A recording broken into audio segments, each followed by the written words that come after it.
하이델베르그 요리문답 94문입니다. 제1계명에서 하나님께서 요구하시는 무엇을 요구하십니까? 답. 나의 영혼의 구원을 바라는 만큼 모든 우상숭배, 점술, 마술, 미신, 성인에게나 다른 피조물들에게 간구하는 일을 피하고 멀리 한 것과 또한 유일하고 참되신 하나님을 올바르게 인정하고 오직 그분만을 신뢰하고 모든 겸손과 인내로 그분에게 복종하며 모든 선을 오직 그분에게만 기대하고 마음을 다하여 그분을 사랑하고 경외하고 높이며 그리하여 아무리 작은 일이라도 하나님의 뜻을 거슬러 행하기보다는 차라리 모든 피조물들을 버리고 포기하게 되는 것입니다. 95문 우상 숭배란 무엇입니까? 그것은 말씀 속에서 자신을 계시하신 유일하고 참되신 하나님 대신 혹은 그분과 더불어 다른 존재를 만들거나 지니고 거기에 우리의 신뢰를 두는 것입니다. 십계명의 본격적인 이제 설명 중 첫 번째 계명을 소개합니다. 하이델베르그 요리문답이 소개하는 1계명은 소요리문답과 비교하면 그 통일성과 또 차이점을 알 수가 있습니다. 기본적인 내용들은 동일한데 또 약간씩 또 그러한 그 강조하고 또 더 설명하는 그런 내용들이 조금씩 차이가 있습니다. 특별히 이제 우리가 1계명은 십계명 전체의 가장 중요한 그러한 기초가 되고 또 우리 전 기독교의 그러한 핵심과 본질이 되는 가장 중요한 그러한 계명이라는 사실을 명심하셔야 됩니다. 에, 이 오늘날 1계명에 대한 이러한 기독교인들의 확신이 부족해서 자꾸만 종교 혼합주의적인 이러한 종교 다원주의적인 이러한 형태로 흐르고 있는 안타까운 사실을 보게 됩니다. 기독교의 절대성, 기독교만이 유일한 참된 진리라는 것, 기독교에서 소개하는 하나님만이 살아계시고 참되신 하나님이라고 하는 이러한 강력한 그러한 배타성을 우리 기독교인들이 스스로 자신의 정체성을 분명하게 가지고 있지 못하게 되면 결국 모든 종교는 비슷하다라고 하는 이러한 종교 혼합주의와 종교 다원주의, 예수 그리스도 외에도 구원이 있다라고 하는 그러한 이 심각한 결국 기독교 타락의 이러한 문제들이 발생이 됩니다.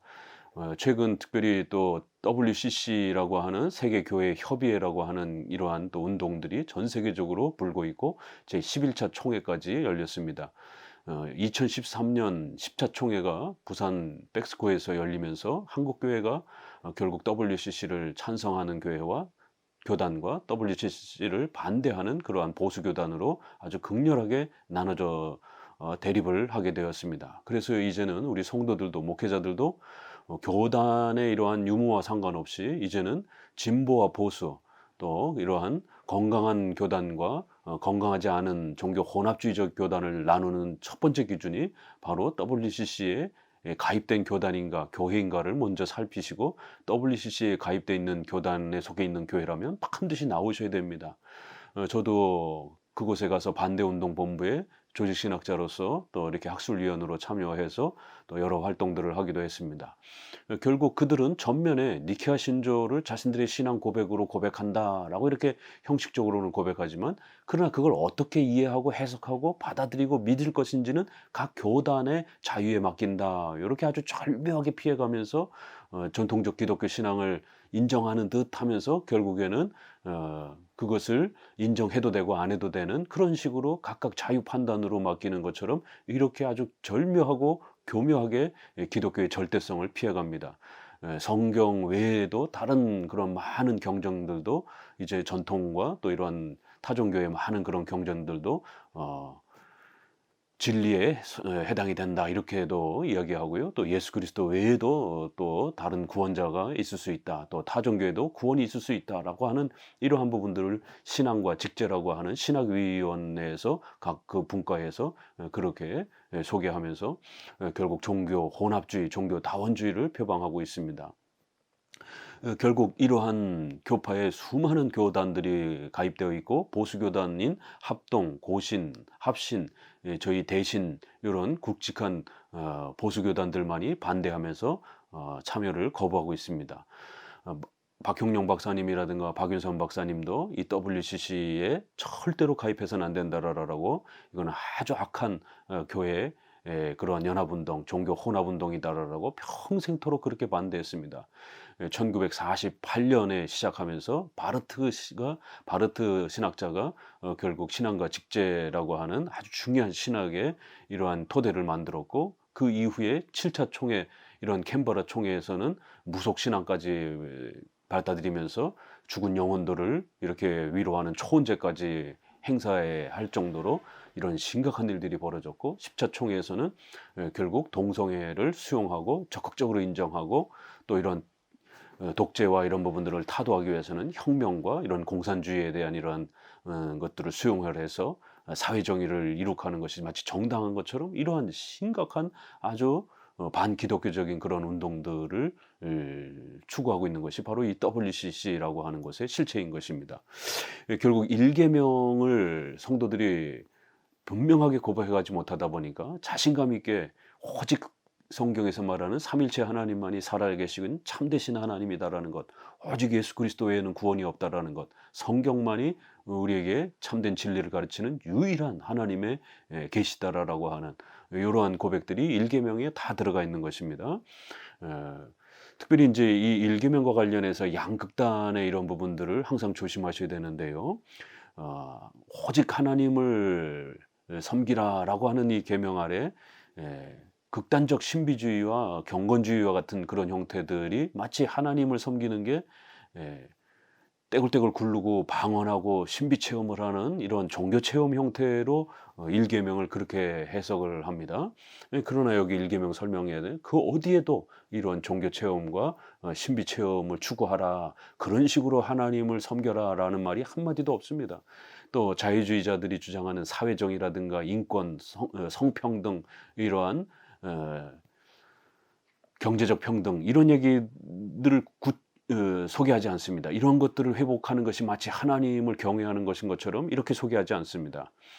일계명이 요구하는 건 무엇입니까? 라고 하면 살아계신 하나님을 우리가 전 인격을 다해서 하나님을 사랑하고 경외하고 그 하나님의 뜻에, 하나님의 말씀에 순종하면서 살아가는 그러한 인격적 연합의 이러한 경외를 일계명은 우리에게 요구하고 있다라고 하이델베르그 요리문답은 그렇게 소개합니다.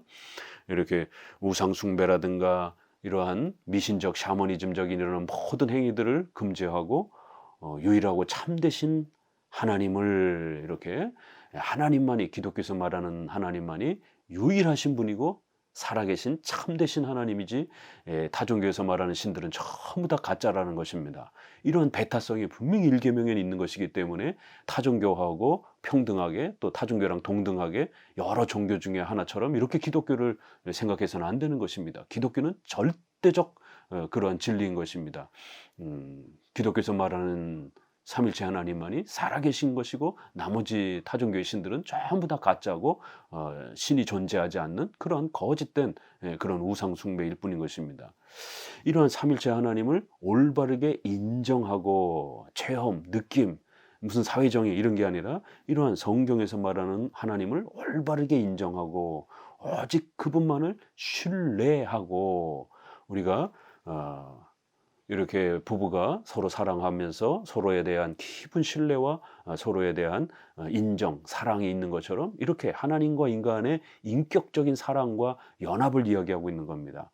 모든 겸손과 인내로 그분에게 복종해야 되는 거예요. 그럼 하나님은 눈에 보이지 않는데 어떻게 복종합니까? 바로 하나님은 자신의 뜻을 성경에 담아 놓으신 것입니다. 그래서 우리가 성경에 또 복종하는 것은 곧 하나님께 복종하는 것처럼, 이렇게 성경 신앙이 바로 기독교 신앙의 핵심인 것입니다. 이런 체험 신앙, 무슨 음성을 듣고 환상을 보고 이런 게 아니라 하나님의 뜻인 바로 성경 말씀을 사랑하고 그 말씀에서 가르치는 것을 신뢰하고 그 말씀에 복종하는 이런 성경 신앙이 바로 하나님을 사랑하고 신뢰하는 걸로 또 그렇게 동등하게 그렇게 취급되어지는 것이 바로 기독교의 원리인 겁니다.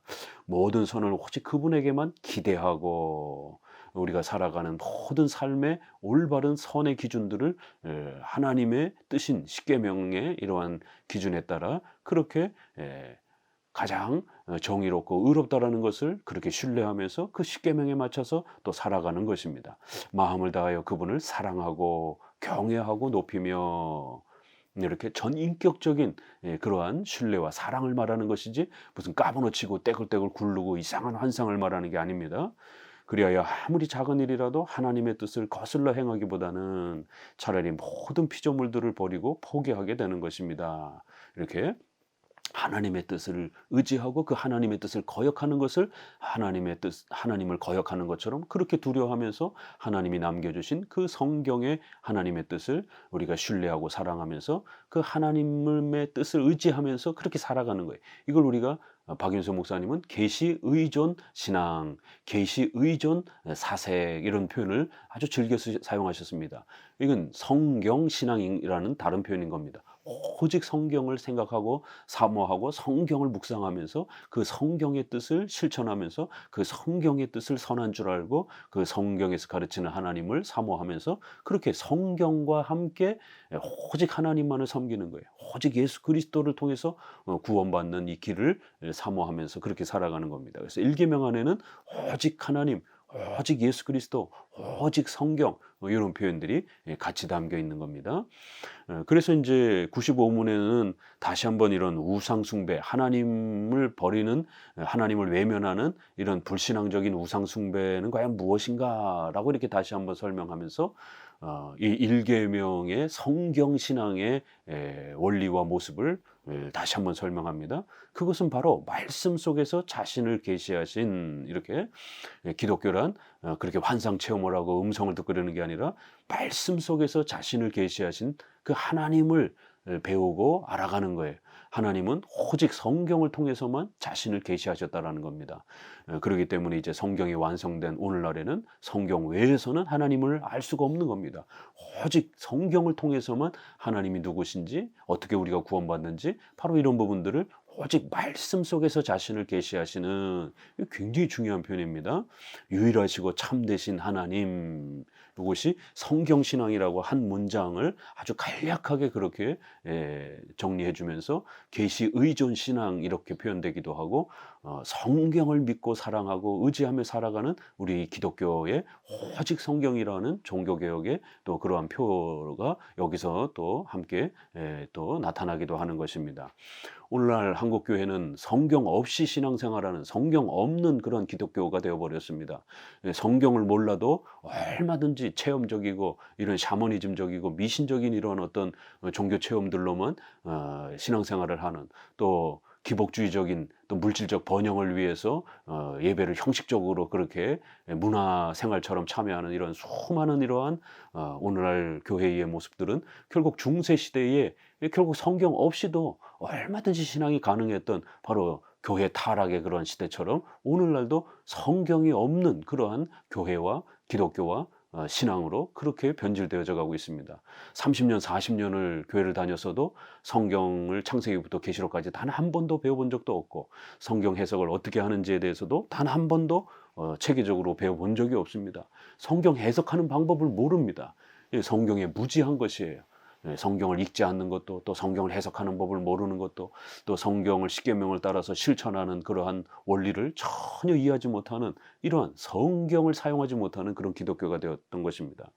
이렇게 말씀 속에서 계시하신 그러한 유일하신 하나님 대신에 다른 그런 체험과 그러한 자기 주관적인 어떤 감정 중심으로 또 그런 여러 가지 문화 생활의 어떤 편리를 위해서 사회생활에 어떤 도움이 되는 정치적인 어떤 또 이런 경제적인 어떤 도움의 도구로 사용하는 이러한 수단으로 기독교를 생각하는 이러한 것이 우상숭배라는 것입니다. 대신에 성경 대신에 이런 종교 체험과 이러한 사회 정의와 이런 정치 집단적 그러한 행위로 그렇게 교회를 신앙을 이해하는 완전히 바꿔버리는 이런 형태 혹은 그분과 더불어 다른 존재를 만들거나 지니고 거기에 우리의 신뢰를 두는 것입니다. 이렇게 기독교 신앙을 가지고 있는 것 같으면서도 또 여러 가지 그러한 이교적 또 타 종교의 또 이런 샤머니즘과 미신적인 그런 여러 가지 것들을 혼합해서 기독교 반 또 타종교 반 미신적인 행위 반 이렇게 혼합주의적인 형태로 하나님을 이해하는 것도 신앙을 생각하는 것도 이것도 우상 숭배다라고 이렇게 책망을 합니다.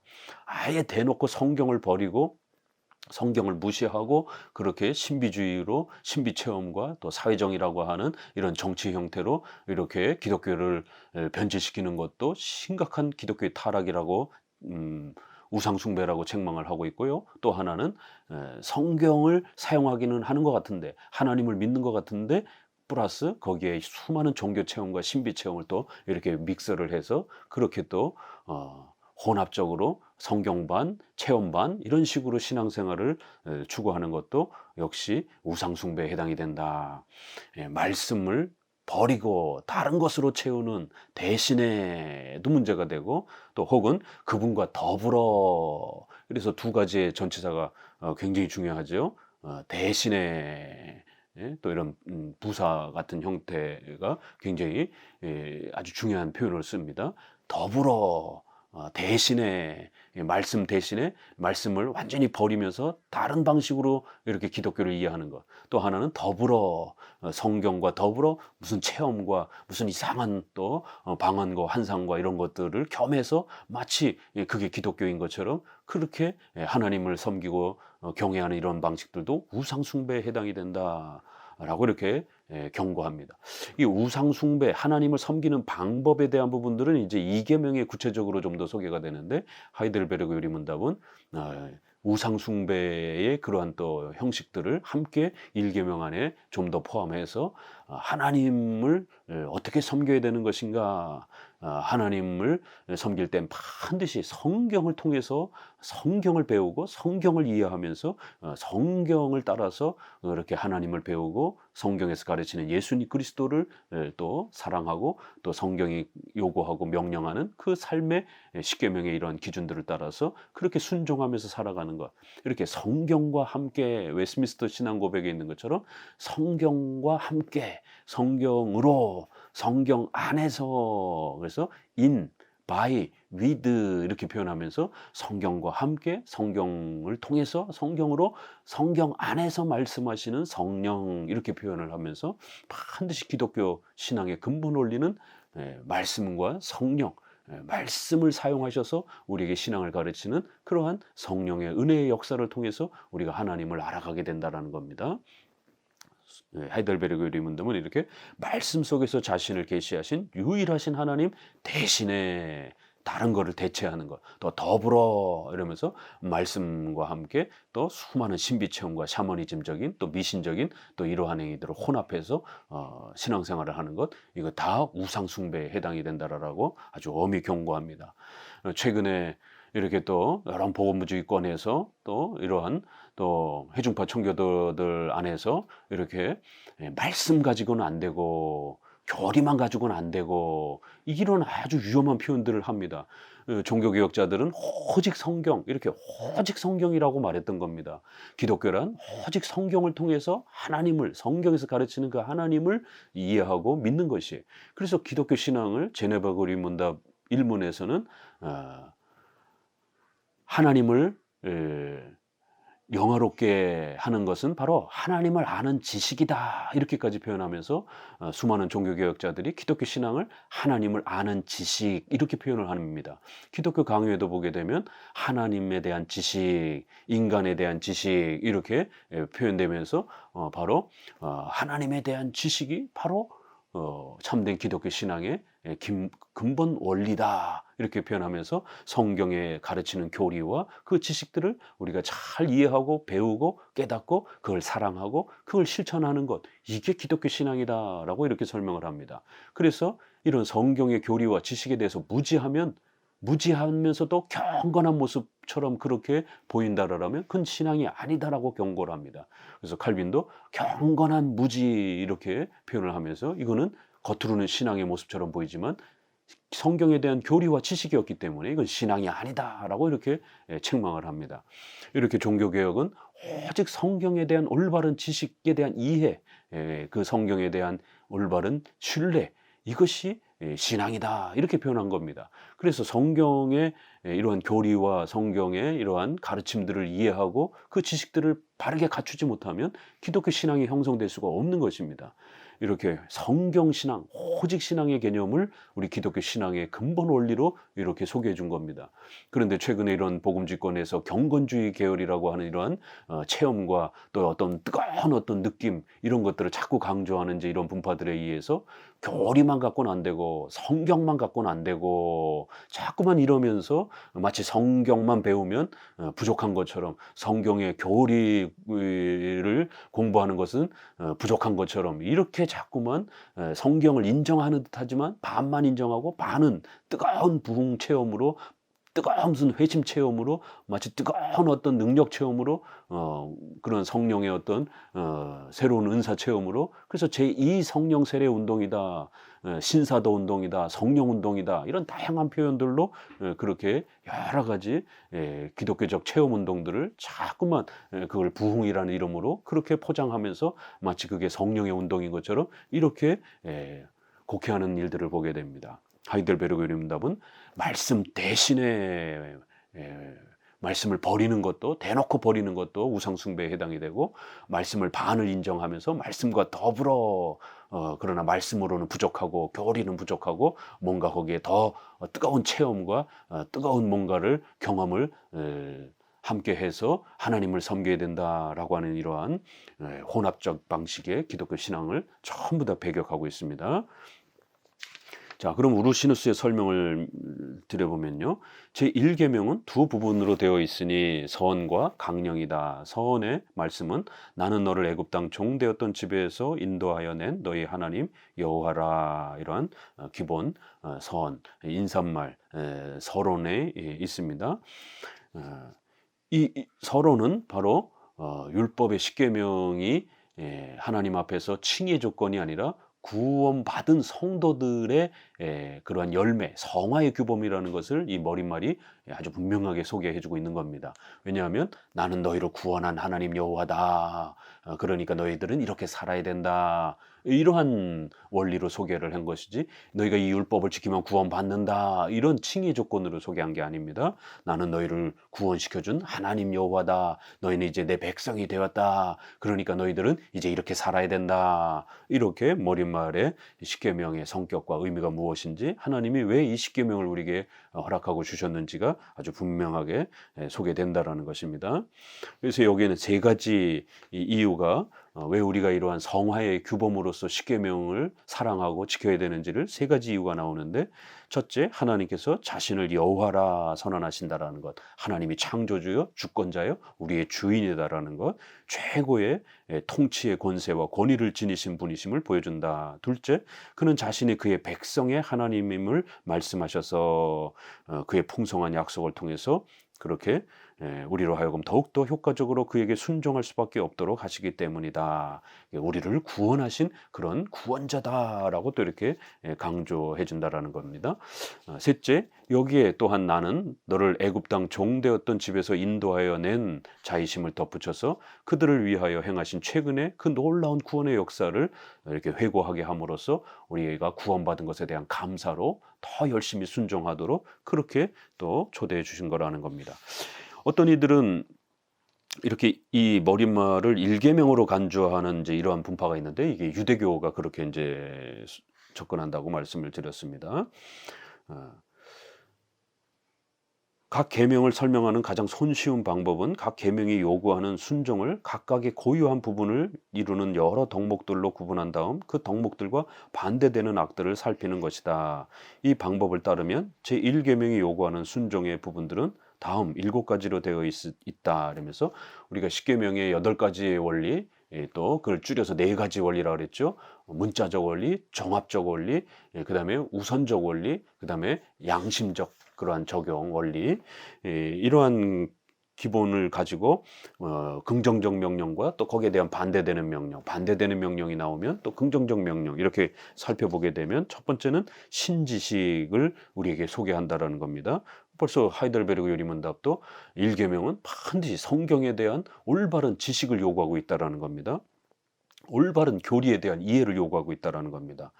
신지식에는 성경에 대한 하나님에 대한 지식에는 그의 기뻐하시는 뜻대로 그의 역사하심과 말씀 속에 자신에 관하여 주신 계시와 일체하시는 바 하나님의 존재와 성품에 대한 관념이 포함되며 이러한 지식으로 말미암아 감동이 일어나 유일하고 참되신 하나님에 대한 신뢰와 사랑과 두려움과 예배가 불러 일으켜지는 것이다. 이렇게 성경에서 가르치는 그 올바른 교리를 잘 이해함으로 인해서 하나님을 사랑하고 경외하는 바로 이러한 또 내용들이 담겨 있다라는 겁니다.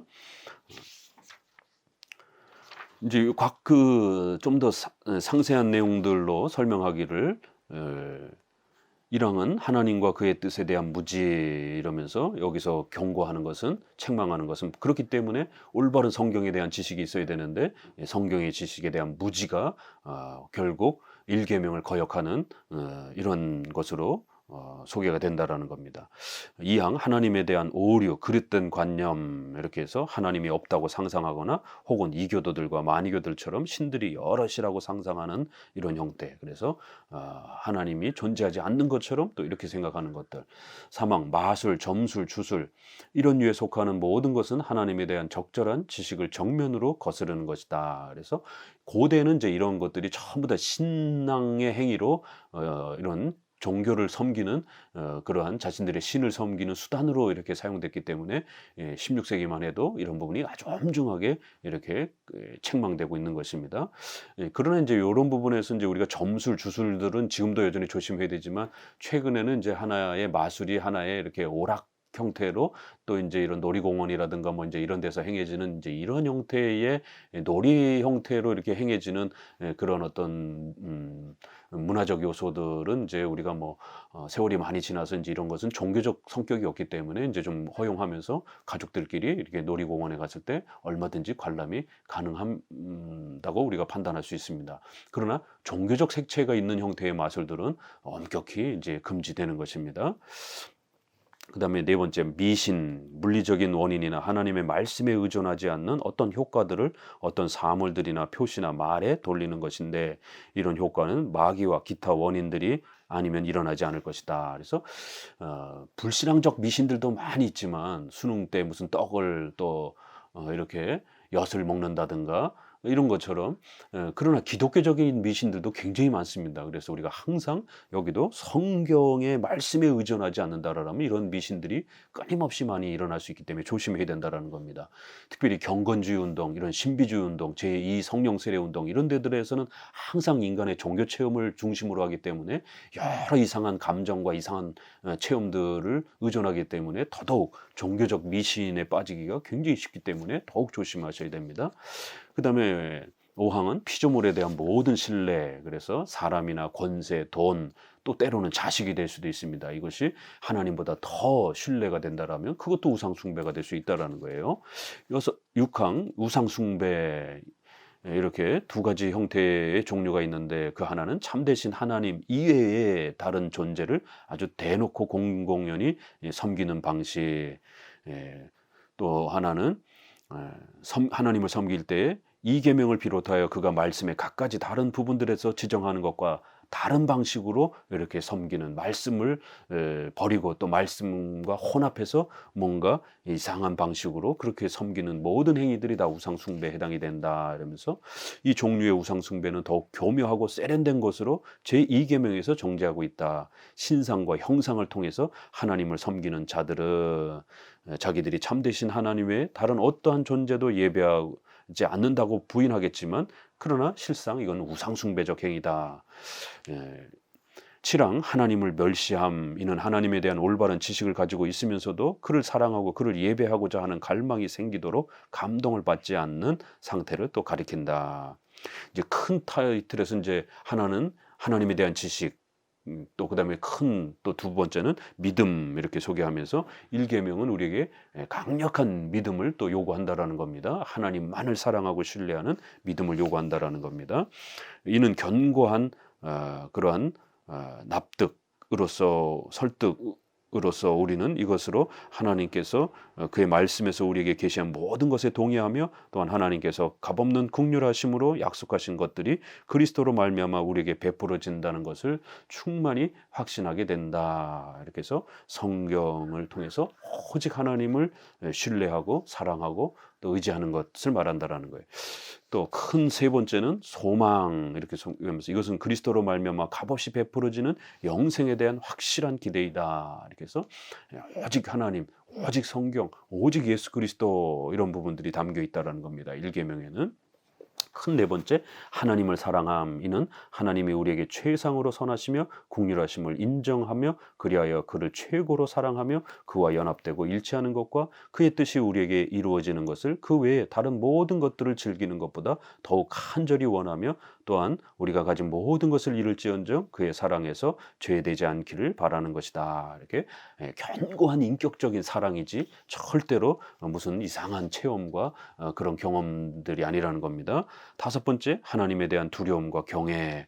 그래서 1계명은 이렇게 또 사랑의 신뢰관계도 포함이 되지만 또 하나님에 대한 두려움과 또 떨림도 포함이 된다라는 겁니다. 이는 죄에 대한 하나님의 무한한 진노, 죄를 벌하시는 하나님의 권세를 인정하며 또한 하나님을 거스르는 범죄와 그에 대한 혐오를 가장 큰 죄악으로 간주하며 죄를 미워하고 혐오하는 것입니다. 그러면서 우리가 죄를 짓는 것에 대해서 아주 두려워하고 그렇게 조심하는 또 그러한 자세까지 전부 포함이 되는 것이다라고 이렇게 표현합니다.